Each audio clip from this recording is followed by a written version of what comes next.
Most people think investing is broken.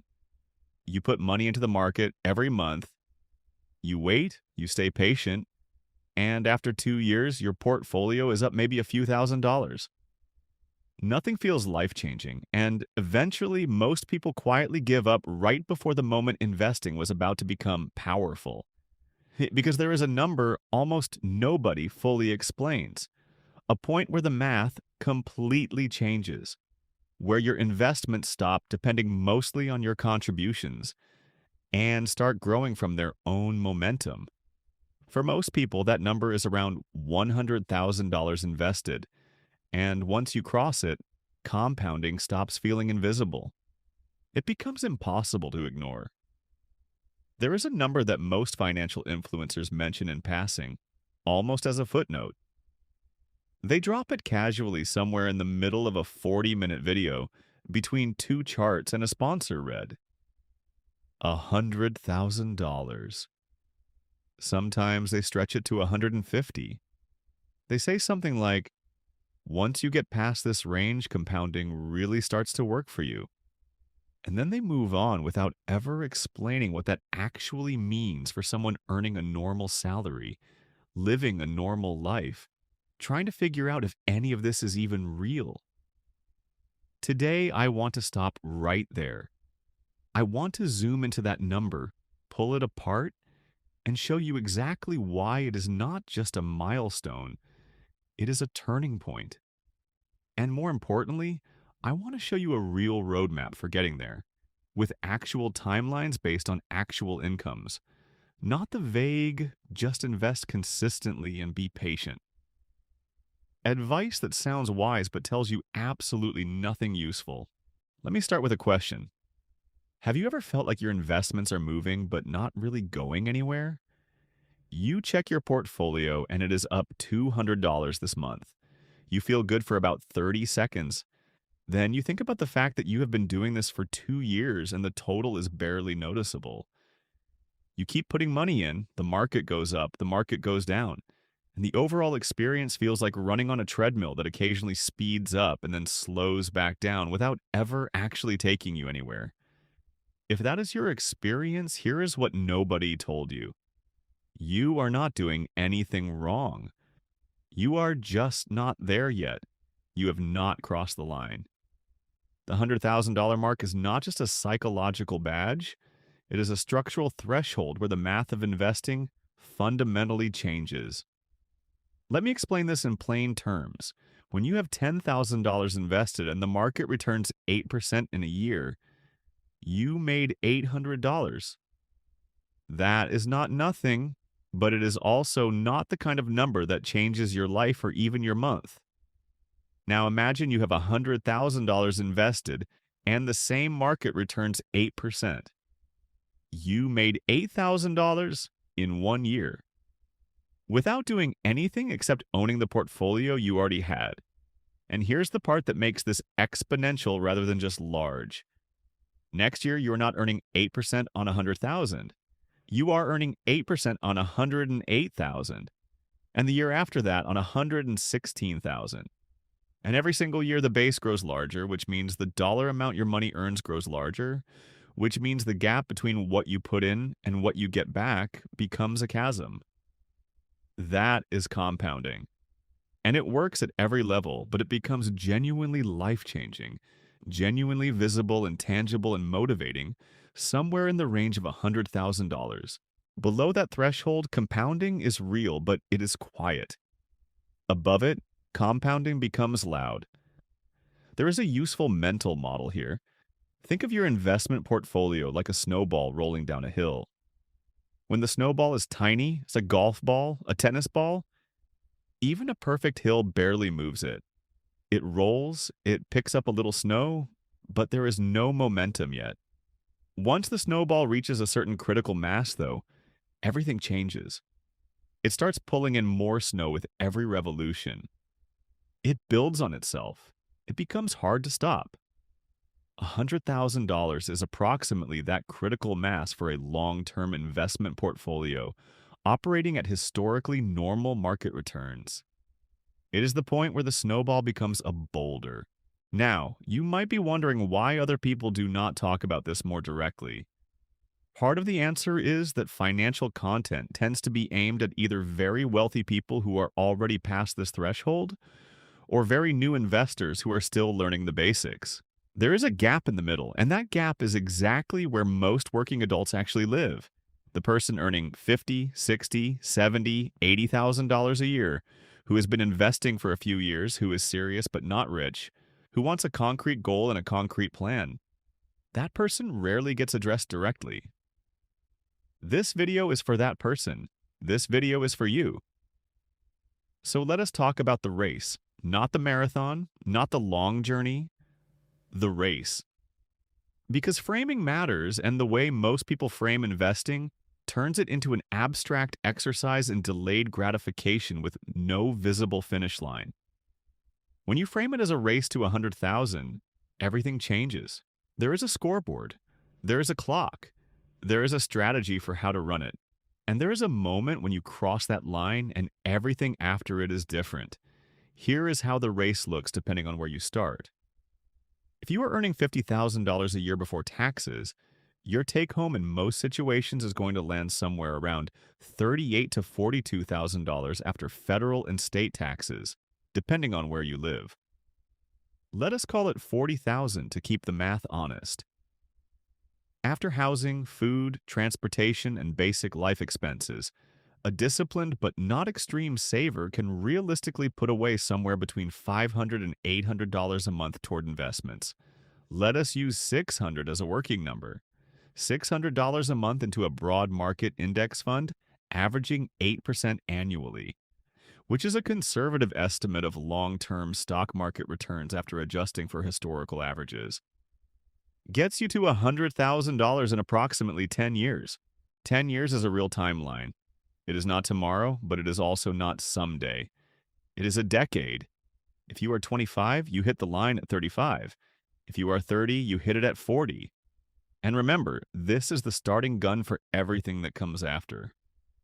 Not the finish line of your financial life, but the point where the game changes. Now, let us step up the income.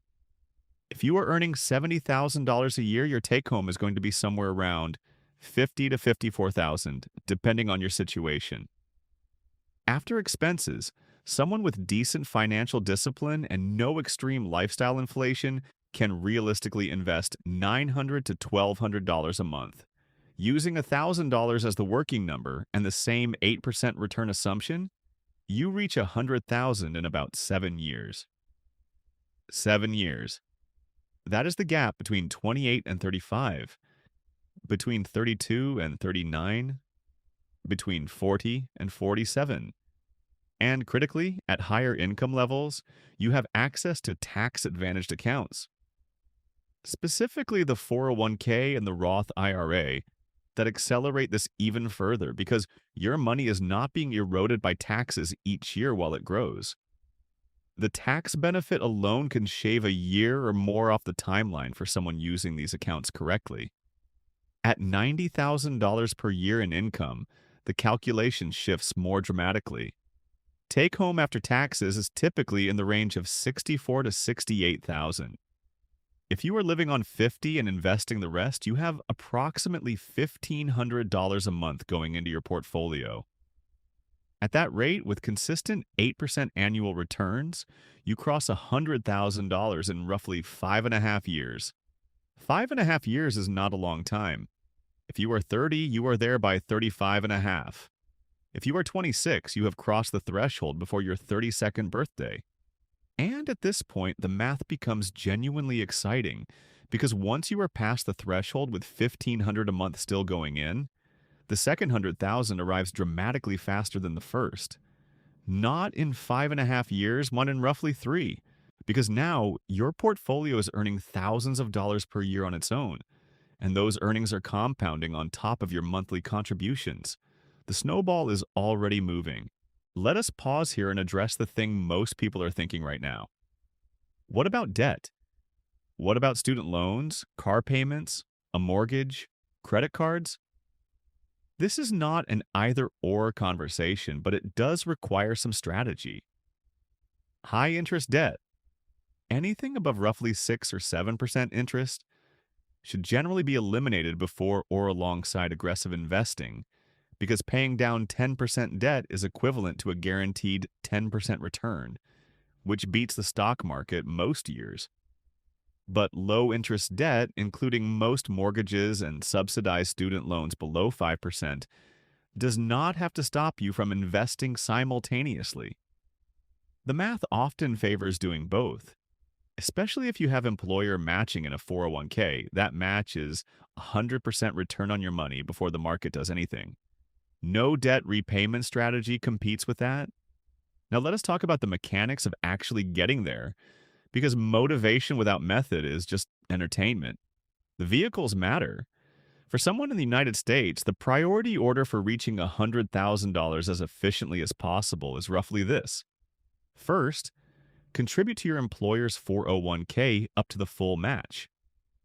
Do not leave that money on the table under any circumstances. This is the single highest return investment available to you, and it requires zero market performance to deliver its value. Second, if you qualify based on income, maximize a Roth IRA, currently $2,300 per year for most individuals under 50, though contribution limits adjust periodically and you should verify current figures.